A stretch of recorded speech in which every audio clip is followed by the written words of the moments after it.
اچھا سن، میرا سارا سامان تمہارے یہاں پڑا ہے، کل صبح لازمی یاد سے لیتی آنا۔ لیکن عشرت تم پلیز ایک بار اپنے گھر بتاؤ تو صحیح، نہیں تو بہت بڑا تماشا ہوگا۔ زویا ابھی تک اسی ٹاپک پر کھڑی تھی۔ اوکے میں بات کرتی ہوں۔ پتہ نہیں اس نے اتنی جلدی حامی کیسے بھری تھی۔ سب سے پہلے اس نے نرمین کو یہ بات بتائی۔ اس نے صرف اتنا کہا، آغا جان تمہیں کبھی اجازت نہیں دیں گے۔ اور جب یہ بات امی کے سامنے کی تو وہ حسب توقع بڑک اٹھیں۔ تم جیسی احمق لڑکی میں نے آج تک نہیں دیکھی۔ بڑی مشکل سے انم والے معاملے سے زندہ بچی ہے اور اب ایک نیا تماشا کر دے۔ مجھے سمجھ نہیں آ رہا آپ لوگ ہر بات پہ اتنا ڈرتی کیوں ہیں۔ اس نے نرمین اور سعدیہ بیگم دونوں کی طرف بیک وقت دیکھا۔ اور مجھے سمجھ میں نہیں آتا تم آغا جان اور فیروز بھائی جان سے ڈرتی کیوں نہیں۔ سعدیہ بیگم دانت چبا کر غصے سے اسے احساس دلا رہی تھی۔ آغا جان خدا نہیں ہے، خواہ مخواہ سر پر چڑھایا ہوا ہے آپ لوگوں نے سارے مردوں کو۔ تو نے جو کرنا ہے کر، میں نے تمہیں جنم دیا ہی ہے، اس کی سزا تو ملے گی نا مجھے۔ سعدیہ بیگم زور سے اس کی پیٹھ پر ایک جھانپڑ لگا کر باہر نکل گئیں۔ وہ ایموشنل بلیک میل نہیں ہونے والی تھی۔ رات کو جب آغا جان گھر واپس آئے تو وہ کھانے کے بعد فوراً اس کے پاس چلی گئی۔ وہ اپنی جا و جلال کے ساتھ تخت پر بیٹھے غرور سے سر تانے ہوئے تھے۔ سکندر بھی ان کے پاس بیٹھا ہوا تھا۔ ان دونوں کے درمیان کوئی گفتگو نہیں چل رہی تھی۔ احتیاط اس نے سر پر دوپٹہ لے لیا تھا۔ چہرے پر دنیا جہان کی معصومیت سمیٹ کر وہ آغا جان کے پاس چلی گئی۔ مجبوری تھی، یہ تو کرنا تھا۔ دونوں نے اپنی بات ادھوری چھوڑ کر اسے دیکھا۔ سکندر کی ناک پر ہمیشہ کی طرح اسے دیکھ کر غصہ آ گیا۔ اس نے بنا کسی تمہید کے اپنے آنے کا مقصد آرام سے آغا جان کے گوش گزار کیا اور وہ کسی مینڈک کی طرح پھدک کر اپنی جگہ سے اٹھے۔ تمہیں پتہ ہے تم کیا کر رہی ہو؟ وہ گرج کر بولے۔ جی آغا جان، اس نے تحمل سے جواب دیا، سکندر کی گھوریوں کی پرواہ کیے بنا۔ تمہارا دماغ تو ٹھیک ہے؟ انہوں نے دانت چبا کر اسے دیکھا۔ جی آغا جان، اس نے اسی تحمل سے جواب دیا جس سے آغا جان مزید بڑک اٹھے۔ دفع ہو جاؤ یہاں سے۔ وہ کچھ پل کھڑی انہیں گھور کر دیکھتی رہی، پھر خاموشی سے پیچھے چلی آئی۔ سکندر بھی اس کے پیچھے پیچھے آیا تھا۔ تم ہوش میں تو ہو؟ وہ اس کے ساتھ ساتھ چل رہا تھا اور اسے غصے سے دیکھ رہا تھا۔ وہ بنا اس کی طرف دیکھے تیز تیز چلتی ہوئی اپنے کمرے کی طرف جا رہی تھی۔ ہوش میں ہوں تبھی تو چل رہی ہوں۔ بکواس نہ کرو، دانت توڑ دوں گا تمہارے۔ وہ تیزی سے چلتے چلتے رک گئی۔ اس نے سکندر کی طرف دیکھا۔ توڑو دانت۔ وہ ہاتھ باندھ کر کھڑی ہو گئی۔ وہ اسے کچھ حیرت اور بے بسی کی کیفیت میں دیکھتا رہا اور پھر اس نے مٹھیاں بھینچ لی۔ توڑ دو دانت میرے، لیکن اس سے تم میرے دل کی آواز کبھی نہیں دبا سکتے۔ وہ چلا اٹھی۔ تم جانتی ہو اس گھر کے اصول۔ اب اس عمر میں باہر جا کر کمپیوٹر کورسز کرو گی تم 1000 مردوں کے سامنے۔ وہ بھی چلایا۔ میں نہیں مانتی اس گھر کے 3rd کلاس اصول، جہاں سانس لینے کے لیے بھی پابندی ہو۔ اور اس گھر کے اصول صرف عورتوں پر ہی کیوں لاگو ہوتے ہیں؟ اس وقت کہاں تھے جب تم امریکہ گئے تھے؟ وہ بنا کوئی لحاظ کیے مقابلے بازی پر اتر آئی۔ میری بات اور ہے، میں مرد ہوں۔ وہ بے بسی سے چلایا۔ تو یہ ہے تمہارے اور آغا جان کی مردانگی، اس گھر کی عورتوں پر زندگی تنگ کر دو۔ یہی سیکھ کر آئے ہو امریکہ سے۔ بے غیرتی نہیں سیکھی میں نے، اور نہ ہی بے غیرتی برداشت کروں گا۔ میں تم سے بحث نہیں کرنا چاہتی، اس لیے میرے منہ نہ لگو۔ تمہیں یہ بغاوت بہت مہنگی پڑے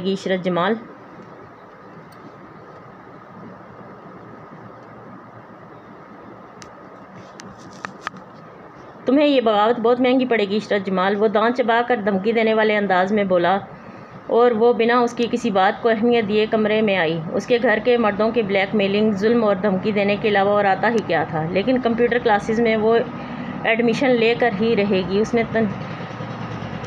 نے تہیہ کر لیا تھا۔ وہ بنا ان کو بتائے چوری سے کلاسز لینے جائے گی، اور یہی بات اس نے رات کو زویا کو بھی بتا دی۔ آغا جان کے انکار کے بعد امی اور نرمین نے بھی وہی کہا۔ جب آغا جان نے منع کیا ہے تو اسے کلاسز نہیں لینے چاہیے، مگر اس نے وہی کیا جو اس کا دل چاہ رہا تھا۔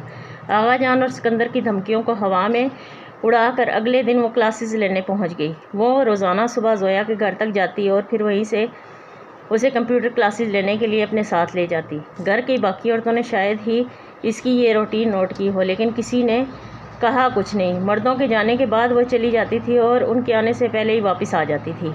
تائی اس دوران اسے مسلسل اگنور کر دیتی یا غصے سے گھورنے لگتی۔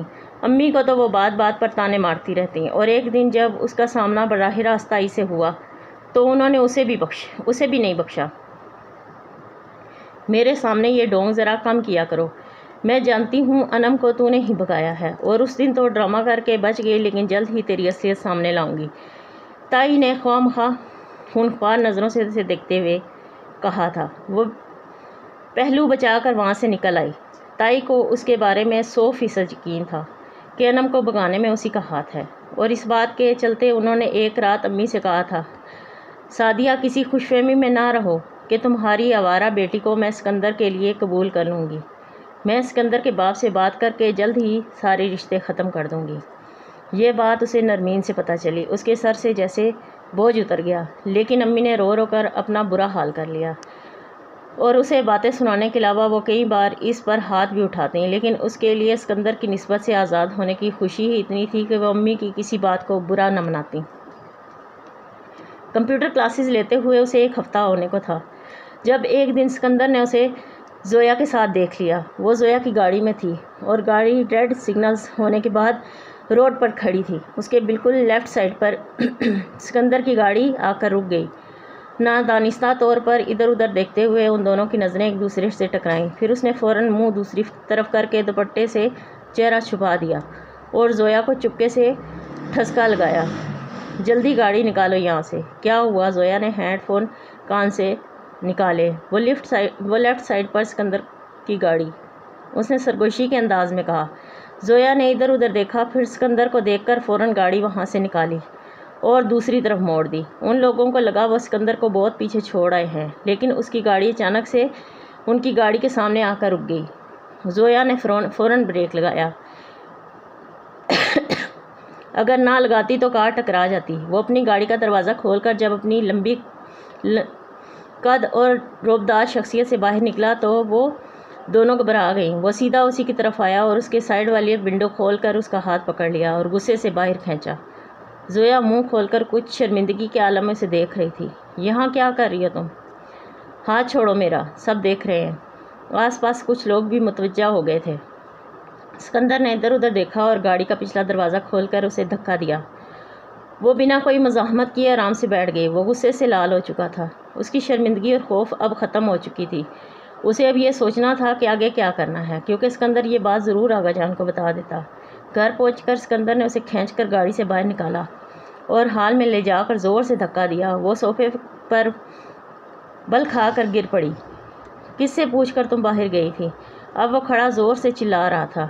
شور سن کر تائی اور امی بھی باہر آ گئیں۔ کیا ہوا سکندر؟ تائی اس کے پاس آ کر کھڑی ہو گئی۔ مجھے کسی سے پوچھنے کی ضرورت نہیں ہے، وہ ہذیانی انداز میں چلائی۔ سکندر شاید اسے مارنے کے لیے آگے بڑھا، لیکن تائی نے اسے روک دیا۔ دفع کرو اسے، آؤ تم پانی پیو، چھوڑو مجھے، میں اس کی ساری اکڑ نکالتا ہوں۔ ہاں تم اور کر بھی کیا سکتے ہو بزدل مرد؟ وہ اس کے پیچھے جتنے زور سے چلا سکتی تھی چلائی۔ اس نے سنا مگر ٹھنڈی سانس لے کر نظر انداز کر گیا۔ سعدیہ بیگم نے کمرے میں اس کی الگ گلاس لی۔ میں اس کے خلاف پولیس میں رپورٹ درج کراؤں گی، وہ چادر اٹھا کر بولی۔ سعدیہ بیگم نے زور سے ایک تھپڑ اس کے چہرے پر مارا۔ تم ہمیں گھر سے نکالنا چاہتی ہو کیا؟ دفع ہو جاؤ یہاں سے۔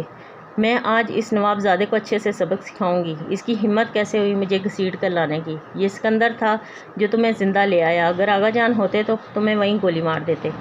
وہ مضبوط ارادہ کر چکی تھی کہ سکندر کے خلاف رپورٹ لکھوائے گی، لیکن سعدیہ بیگم نے کچھ دھمکی اور کچھ ایموشنل بلیک میلنگ سے اس کا غصہ کم کیا، لیکن سکندر کے لیے اس کے دل میں جو نفرت تھی اس میں مزید اضافہ ہو گیا۔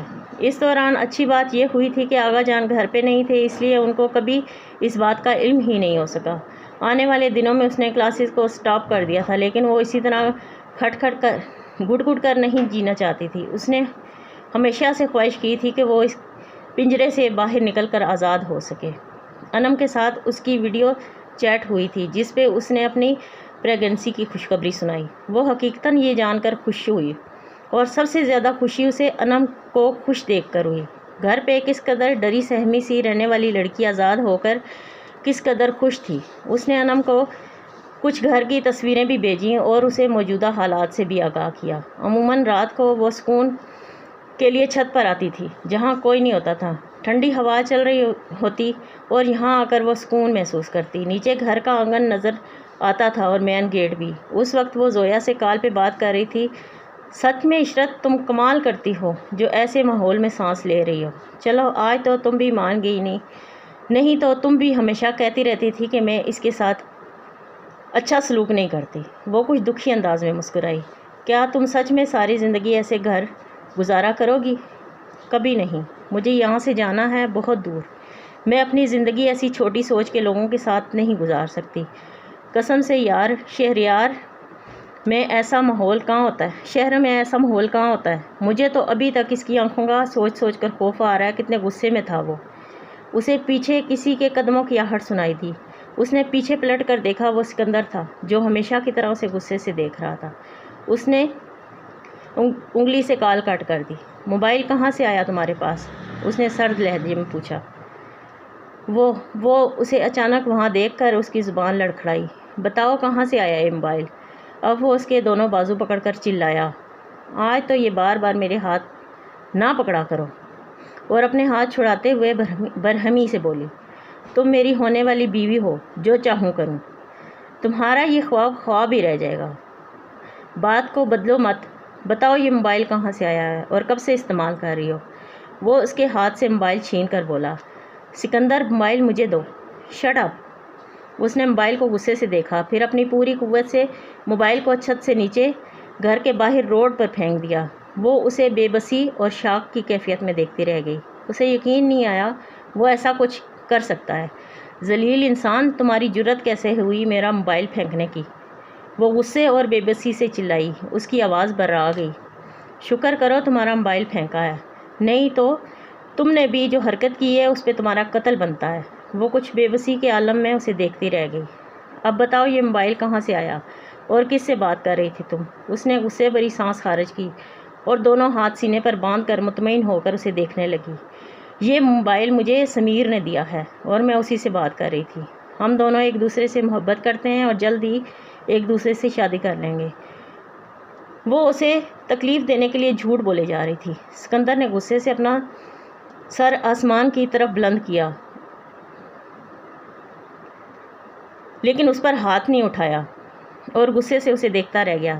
تم جان بوجھ کر یہ کر رہی ہو نا، مجھے غصہ دلانے کے لیے اور مجھے درد دینے کے لیے، وہ دانت چبا کر بولا۔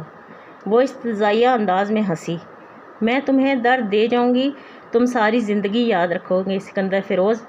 نفرت سے اسے کہتی وہ وہاں سے چلی آئی اور وہ وہیں کہیں آسمان تلے کھڑا رہ گیا۔ ساری رات وہ اس کے ذہن پر چھایا رہا، دل چاہا اسے شوٹ کر دے۔ وہ کمرے میں ادھر ادھر ٹہلتی رہی، کسی طرح اس کا غصہ کم نہ ہوا۔ اس نے کس بے رحمی سے اس کا موبائل چھین کر پھینکا تھا۔ اس کے دل میں اس گھر میں رہنے والے مردوں کے لیے نفرت اور بڑھ گئی۔ مجھے اس سونے کے پنجرے سے آزاد ہونا ہے، وہ بار بار خود سے کہتی رہی۔ اگلے 2 دنوں میں اس نے اپنے لیے ایک نئی موبائل کا انتظام کیا اور موبائل بنا رہنے والی نہیں تھی۔ اس نے زویا سے رابطہ کیا اور کئی گھنٹوں اس کے سامنے اپنے دل کا غبار نکالتی رہی۔ نرمین نے اسے ایک نئی ٹینشن میں ڈال دیا۔ آج گھر میں تمہاری شادی کی بات ہو رہی تھی۔ کس کے ساتھ؟ اس نے احمقانہ سوال پوچھا۔ آف کورس سکندر کے ساتھ، اور کس کے ساتھ؟ اس گھر والوں کو خوش فہمی ہے، میں کبھی اس منحوس سے شادی نہیں کروں گی۔ شادی تو تمہیں کرنی پڑے گی، سنا ہے آغا جان جلد ہی ڈیٹ کا اعلان کر دیں گے۔ لیکن تم تو کہہ رہی تھی تائی نے انکار کر دیا تھا۔ وہ تو خود سے ہی ایسے کہہ رہی تھیں، نہیں تو گھر کے مردوں نے تو کبھی کوئی ایسی بات نہیں کی۔ کیا خاندانی اصول جانتی نہیں ہو؟ جو رشتہ جڑ جائے وہ کبھی نہیں ٹوٹتا۔ پھر میں سارے اصول توڑ دوں گی، تم اپنا سر توڑواؤ گی۔ اس نے اس بات کو کچھ خاص اہمیت نہیں دی کیونکہ وہ جانتی تھی شادی اس نے سکندر سے کبھی نہیں کرنی۔ ابھی کچھ ہی دنوں میں الیکشنز ہونے والے تھے۔ آغا جان سمیت تقریباً سبھی گھر والے انہی تیاریوں میں مصروف تھے۔ اس بار آغا جان MNA کی سیٹ پر اپنی جگہ سکندر کو کھڑا کر رہے تھے۔ پینا فلیکسز اور پوسٹرز بھی چھپ چکے تھے اور تقریباً ہر جگہ آویزاں بھی تھے، اس لیے وہ شادی کی بات کو لے کر ابھی اس قدر سیریس نہیں تھی کیونکہ جو بھی بڑا فیصلہ ہوگا وہ الیکشن کے بعد ہی ممکن تھا۔ ایسے نرمین کو صوبیہ بھابی سے کوئی اڑتی پھرتی خبر ملی ہوگی لیکن کچھ گھر میں ہونے والے فیصلوں سے وہ اس قدر لا علم بھی نہیں ہونا چاہتی تھی۔ کبھی بھی کچھ بھی ہو سکتا تھا۔ وہ اوپر والی منزل پہ کھڑی تھی، نیچے ہال میں اسے اسکندر اور آغا جان باتیں کرتے ہوئے دکھائی دیے۔ دونوں ہی کسی سیریس مسئلے پر بات کر رہے تھے۔ وہ دور سے انہیں دیکھ رہی تھی، ان کی آواز اس تک نہیں پہنچ پا رہی تھی۔ ممکن تھا وہ شادی کے والے سے کوئی بات کر رہے ہوں اور آگاہ رہنا اس کے لیے ضروری تھا۔ وہ چپکے سے نیچے آئی اور ہال کے پچھلے حصے کی طرف پلر کے پیچھے چھپ کر کھڑی ہو گئی۔ اب ان کی آواز واضح آ رہی تھی۔ وہ ایسی جگہ چھپ کر کھڑی تھی جہاں سے وہ اسے نہیں دیکھ سکتے تھے، لیکن وہ انہیں اچھے سے دیکھ رہی تھی۔ الیکشنز سمجھداری کا کام ہے، پیار محبت کا۔ اس نے سکون بھرا سانس لیا اور اپنی کوئی بات کر رہے تھے۔ بس یہی ایک مہینہ ہے، اس میں لوگوں کے سامنے ذرا جھک جاؤ، پھر باقی کے 5 سال سر اٹھا کر جینا، اس نے آغا جان کو کہتے سنا۔ پھر اس نے جانے کے لیے قدم آگے بڑھائے، لیکن اچانک ایک خیال آنے پر رک گئی۔ اس نے ہاتھ میں موجود موبائل کا کیمرہ آن کیا اور ویڈیو ریکارڈ پر کلک کر دیا۔ یہ ویڈیو اس کے بہت کام آ سکتی تھی۔ عوام کا کیا ہے، انہیں بیوقوف بنانا کون سا مشکل ہے۔ پورا سال بیٹھ کر کھاؤ، علاقے میں کوئی کام نہ کرواؤ، بس الیکشن سے پہلے آخری سال 1-2 سڑک پکی کرا لو، یہ عوام تمہارا غلام بن جائے گی۔ آغا جان کی یہ باتیں اور کچھ ایسی باتیں اس نے کیمرے میں ریکارڈ کر لیں۔ یہ بہت قیمتی ویڈیو تھی جو آنے والے وقتوں میں اس کے بہت کام آ سکتی تھی۔ دوسروں کا ویڈیو بناتے بناتے اس کا خود کا ویڈیو وائرل ہو گیا۔ اسے یقین نہیں آیا، یہ کیسے ہوا، کب ہوا اور کیوں ہوا۔ ایک بے یقینی سی کیفیت تھی۔ اسے اپنے چاروں طرف دھماکے ہوتے محسوس ہو رہے تھے۔ اسکندر نے ایک زناٹے دار تھپڑ اس کے چہرے پر لگایا تھا اور اس کے کان سن ہو گئے۔ آنکھوں کے سامنے اندھیرا چھا گیا۔ ہال میں پورا خاندان کھڑا تھا۔ دیکھو دیکھو کیا ہے یہ، اسکندر نے اپنا موبائل اس کی آنکھوں کے سامنے لہرایا۔ اس نے پھٹی پھٹی آنکھوں سے موبائل سکرین پر چلنے والی ویڈیو کو بے یقینی سے دیکھا۔ وہ سب کب اور کیسے ہوا تھا؟ وہ اسی کی ویڈیو تھی جہاں وہ ڈانس کر رہی تھی۔ وہ انم کی مہندی پر کسی کمرے میں لڑکیوں کے ساتھ ڈانس کر رہی تھی۔ کسی بچے یا کسی لڑکی نے اس کی ویڈیو بنا لی اور اب وہ ویڈیو پورے سوشل میڈیا پر وائرل ہو چکی تھی، ٹاپ ٹرینڈز بن چکی تھی۔ اور دیکھو ساتھ ٹائٹل کیا لکھا ہوا ہے۔ اسکندر کی آواز پورے ہال میں گونجی۔ اس نے موبائل آنکھوں کے سامنے کیا، آغا جان کی پوتی مجرا کرتے ہوئے، اور اسے لگا پوری چھت اس پر آن گری ہے۔ اس کہانی کا ایپیسوڈ نمبر 4 یہاں پہ ختم ہوا۔ اس کہانی کا نیکسٹ ایپیسوڈ انشاءاللہ اگلی ویڈیو میں۔ اور پلیز ہمیں سپورٹ کریں اور چینل کو سبسکرائب کریں۔ آپ لوگوں کا بہت شکریہ۔ اللہ حافظ۔